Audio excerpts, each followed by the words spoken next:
ಮಿಮ್ಸ್ ವೈದ್ಯರ ಎಡವಟ್ಟಿಗೆ ಬಾಲಕಿ ಬಲಿಯಾಗಿರುವ ಪ್ರಕರಣಕ್ಕೆ ಸಂಬಂಧಪಟ್ಟಂತೆ ಮಂಡ್ಯ ಜಿಲ್ಲಾಡಳಿತ ಈಗ ಈ ಬಗ್ಗೆ ತನಿಖೆ ಮಾಡೋದಕ್ಕೆ ಆದೇಶ ಕೊಟ್ಟಿದೆ.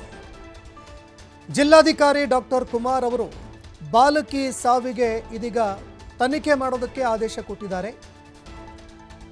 5 ಜನ ವೈದ್ಯರನ್ನ ಒಳಗೊಂಡಂತಹ ಒಂದು ತನಿಖಾ ತಂಡ ಕೂಡ ರಚನೆ ಮಾಡಲಾಗಿದೆ. ಮೈಸೂರು ಮೆಡಿಕಲ್ ಕಾಲೇಜಿನ ಡಾಕ್ಟರ್ ಪ್ರದೀಪ್ ತಂಡದ ಅಧ್ಯಕ್ಷರಾಗಿದ್ದಾರೆ. ಸಾನ್ವಿ ಸಾವಿಗೆ ಕಾರಣ ಏನು ಅಂತ ತನಿಖೆ ಮಾಡುತ್ತೆ ಈ ತಂಡ. ಇನ್ನು ಸಾನ್ವಿ ಸಾವಿಗೆ ನ್ಯಾಯ ಬೇಕು ಅಂತ ಮಂಡ್ಯದಲ್ಲಿ ಈ ಒಂದು ಪ್ರಕರಣ ತೀವ್ರ ಆಕ್ರೋಶಕ್ಕೆ ಕಾರಣವಾಗಿತ್ತು. ಈಗ ಸಾನ್ವಿಯ ಒಂದು ಸಾವಿಗೆ ಕಾರಣ ಏನು ಅಂತ ತನಿಖೆ ಮಾಡೋದಕ್ಕೆ ತಂಡ ರಚನೆ ಮಾಡಿದೆ. ಈ ತಂಡ 15 ದಿನಗಳ ಒಳಗೆ ತನಿಖೆ ಮಾಡಿ ವರದಿ ಸಲ್ಲಿಕೆ ಮಾಡುತ್ತೆ. ವರದಿ ಬಂದ ಬಳಿಕ ವೈದ್ಯರ ಎಡವಟ್ಟು ನಿಜವಾಗಲೂ ಇತ್ತ ಏನು ಎತ್ತ ಇದಕ್ಕೆ ಸಂಬಂಧಪಟ್ಟಂತೆ ಮಾಹಿತಿಗಳು ಹೊರಬೀಳುತ್ತೆ.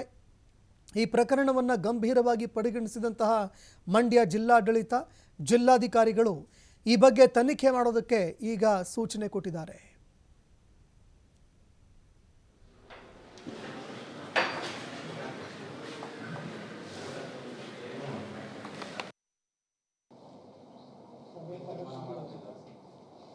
ನಿನ್ನೆ ಮಳವಳ್ಳಿಯ ಒಂದು ಮಗು ನಮ್ಮ ಆಸ್ಪತ್ರೆಯಲ್ಲಿ ಚಿಕಿತ್ಸೆಗಾಗಿ ತೀರೋಯಿತು ಅನ್ನೋದನ್ನು ನಾವು ವೆರಿ ಸೀರಿಯಸ್ಸಾಗಿ ತೊಗೊಂಡು ನಾನು ಮತ್ತು ಮಾನ್ಯ ಜಿಲ್ಲಾಧಿಕಾರಿಗಳು ತುರ್ತು ಸಭೆಯನ್ನು ಕರೆದು ಇವತ್ತು ಹಾಸ್ಪಿಟ್ಲಲ್ಲಿ ಏನಕ್ಕೆ ಈಗ ಆಯಿತು ಅನ್ನೋದೊಂದು ಮಾಹಿತಿಯನ್ನು ತೊಗೊಂಡಿದ್ವಿ.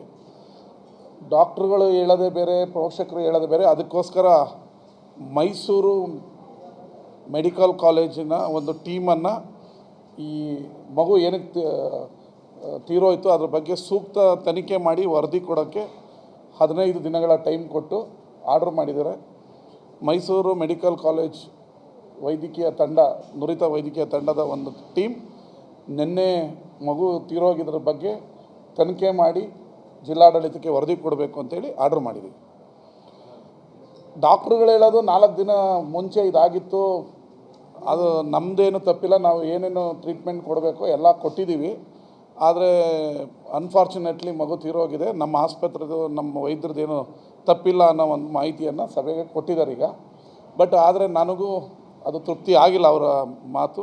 ಅದಕ್ಕೋಸ್ಕರ ಮೈಸೂರು ಮೆಡಿಕಲ್ ಕಾಲೇಜ್ ವೈದ್ಯ ತಂಡದಿಂದ ಇದನ್ನು ತನಿಖೆ ಮಾಡಬೇಕು. ಏನಕ್ಕಾಗಿದೆ, ಡಾಕ್ಟ್ರ್ ತಪ್ಪ ಇಲ್ಲ ಮಗು ಲೇಟಾಗಿ ಬಂದಿದ್ದು ತಪ್ಪ, ನಮ್ಮ ಮೆಡಿಕಲ್ ಹಾಸ್ಪಿಟ್ಲ್ ತಪ್ಪ ಏನು ಅಂತ ಸೂಕ್ತವಾಗಿ 15 ದಿನದ ಒಳಗಡೆ ವರದಿ ಕೊಡೋಕ್ಕೋಸ್ಕರ ಜಿಲ್ಲಾಧಿಕಾರಿಗಳು ಒಂದು ತಂಡ ರಚನೆ ಮಾಡಿ ಇವತ್ತು ಆದೇಶ ಹೊರ ಬರ್ತಾ ಇದೆ. ಮೈಸೂರು ಮೆಡಿಕಲ್ ಸೂಪರ್ಡೆಂಟ್ ಲೆವೆಲ್ ಅವರಿಂದ ತನಿಖೆ ಮಾಡಿಸ್ತೀವಿ. ನಮ್ಮ ವೈದ್ಯರು ಹೇಳೋ ಪ್ರಕಾರ ಅದು ನಾವು ಕೇಳೋದು ಒಂದು ಕಾಲಿಗೆ ಏಟಾಗಿರೋದಕ್ಕೆ ಮಗು ಯಾಕೆ ತೀರೋಯ್ತು ಅನ್ನೋದೊಂದು ಬೇಸಿಕ್ ಸಾರ್ವಜನಿಕರು ಕೇಳೋ ಪ್ರಶ್ನೆ ನಾವು ಕೇಳಿದ್ವಿ. ಕಾಲಿಗೆ ಏಟಾದಾಗ ಮಗು ತೀರೋಗಿರೋದ ಬಗ್ಗೆ ಗಂಭೀರವಾಗಿ ತಗೊಂಡಿದ್ದೀವಿ. ವೈದ್ಯರು ಹೇಳೋದು ಇದು 4 ದಿನದ ಮುಂಚೆನೇ ಆಗಿ ಅಂಗಾಂಗ ವೈಫಲ್ಯ ಆಗಿತ್ತು, ಆ ಕಾರಣಕ್ಕೆ ಮಗು ತೀರೋಗಿದೆ, ನಮ್ಮದೇನೋ ಚಿಕಿತ್ಸೆಯಲ್ಲಿ ತಪ್ಪಾಗಿಲ್ಲ ಅಂತ. ಆದರೆ ಅದು ಯಾರು ಸರಿ, ಯಾರು ಸುಳ್ಳು, ಯಾರು ತಪ್ಪು ಹೇಳ್ತಾ ಇದ್ದಾರೆ ಅನ್ನೋದಕ್ಕೆ ನಾವು ಆ ತನಿಖೆಗೆ ಆದೇಶ ಮಾಡಿದ್ವಿ. ಅದು ಎಲ್ಲವನ್ನೂ ಮಾಡಿದ್ವಿ. ಮಗು ಬರೋಕ್ಕೆ ಮುಂಚೆನೇ ಸ್ವಲ್ಪ ಆರೋಗ್ಯದಲ್ಲಿ ವ್ಯತ್ಯಾಸ ಇತ್ತು. ನಾವು ಪ್ರಿಲಿಮಿನರಿಯಾಗಿ ಏನೇನು ಮಾಡ್ಬೋದು ಎಲ್ಲ ಚೈಲ್ಡ್ ಈ ಬಗ್ಗೆ ಮತ್ತಷ್ಟು ಮಾಹಿತಿ ಕೊಡ್ತಾರೆ ಪ್ರತಿನಿಧಿ ಶಶಿಕುಮಾರ್ ದೊಡ್ಡಯ್ಯ ಫೋನ್ ಸಂಪರ್ಕದಲ್ಲಿ ಜಾಯ್ನ್ ಆಗಿದ್ದಾರೆ. ಶಶಿಕುಮಾರ್, ಸಾನ್ವಿ ಸಾವಿಗೆ ಸಂಬಂಧಪಟ್ಟಂತೆ ಅನೇಕ ಅನುಮಾನಗಳು ಹುಟ್ಟುಕೊಂಡಿತ್ತು. ತೀವ್ರ ಆಕ್ರೋಶಕ್ಕೂ ಕೂಡ ಈ ಪ್ರಕರಣ ಕಾರಣವಾಗಿತ್ತು. ಈಗ ಒಂದು ತಂಡ ರಚನೆ ಮಾಡಿದೆ ತನಿಖೆ ಮಾಡೋದಕ್ಕೆ. ಈ ಪ್ರಕರಣಕ್ಕೆ ಸಂಬಂಧಪಟ್ಟಂತೆ ಸತ್ಯ ಏನು ಅನ್ನುವಂಥದ್ದು ಈಗಲಾದರೂ ಹೊರಬರುತ್ತಾ? ಈ ಬಗ್ಗೆ ಮತ್ತಷ್ಟು ಮಾಹಿತಿ ಕೊಡೋದಾದ್ರೆ.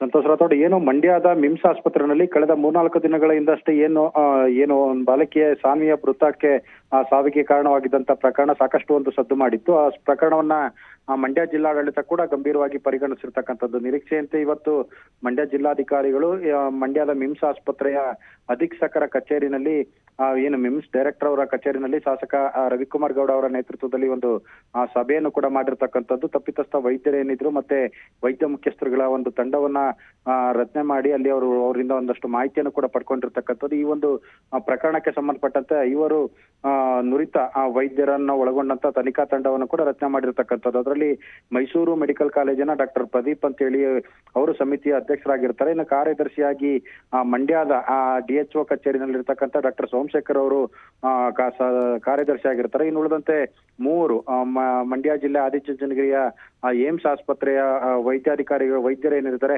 Doctor Mahesh, doctor Balakrishna, doctor Chetanananda ಇವರ ಸದಸ್ಯರನ್ನು ಒಳಗೊಂಡಂತ ಒಟ್ಟು 5 ತಂಡವನ್ನ ಈಗಾಗಲೇ ಮಂಡ್ಯ ಜಿಲ್ಲಾಧಿಕಾರಿಗಳು ಈ ಒಂದು ತನಿಖೆಗೆ ನೇಮಕವನ್ನ ಮಾಡಿರ್ತಕ್ಕಂಥದ್ದು.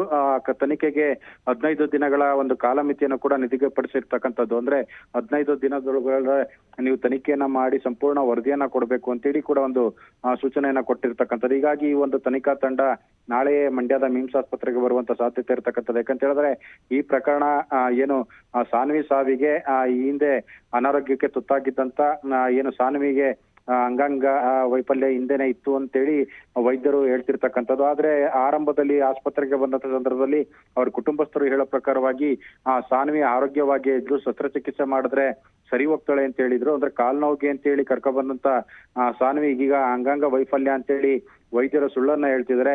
ಅವರ ಏನು ಚಿಕಿತ್ಸೆಯನ್ನ ಸರಿಯಾಗಿ ಕೊಡದೇ ಇರ್ತಕ್ಕಂಥದ್ದು ಮತ್ತೆ ಟ್ರೈನಿ ಡಾಕ್ಟರ್ಗಳೇನಿದ್ರೆ ಅವರ ಚಿಕಿತ್ಸೆಯ ವೈಜ್ಞಾನಿಕ ಚಿಕಿತ್ಸೆಯಿಂದಾಗಿ ನನ್ನ ಮಗಳು ಮೃತಪಟ್ಟಿದ್ದಾಳೆ ಅಂತೇಳಿ ಕುಟುಂಬಸ್ಥರು ಮತ್ತೆ ಹೋರಾಟಗಾರರು ಆರೋಪವನ್ನ ಮಾಡ್ತಿರ್ತಕ್ಕಂಥದ್ದು. ಹೀಗಾಗಿ ಈ ಒಂದು ಪ್ರಕರಣವನ್ನ ಗಂಭೀರವಾಗಿ ಪರಿಗಣಿಸಿದ್ದು ಈ ಪ್ರಕರಣದ ಒಂದು ಸತ್ಯಾಸತ್ಯತೆಯನ್ನ ಪರಿಶೀಲನೆ ಮಾಡ್ಲಿಕ್ಕೆ ತನಿಖೆಯನ್ನ ಮಾಡ್ಲಿಕ್ಕೆ ಈಗ 5 ನುರಿತ ವೈದ್ಯರನ್ನ ಒಳಗೊಂಡಂತ ಒಂದು ತಂಡವನ್ನ ರಚನೆ ಮಾಡಿರ್ತಕ್ಕಂಥದ್ದು. ಅವರು ವರದಿಯನ್ನ ಯಾವ ರೀತಿ ವರದಿಯನ್ನ ಕೊಡ್ತಾರೆ, ಅದರಲ್ಲಿ ಯಾರ ತಪ್ಪಿದೆ ಅನ್ನೋದು ಕೂಡ ಬಯಲಾಗುವಂತ ಸಾಧ್ಯತೆ ಇರತಕ್ಕಂಥದ್ದು. ಸಂತೋಷ್, ಧನ್ಯವಾದಗಳು ಶಶಿಕುಮಾರ್ ನಿಮ್ಮೆಲ್ಲ ಮಾಹಿತಿಗೆ.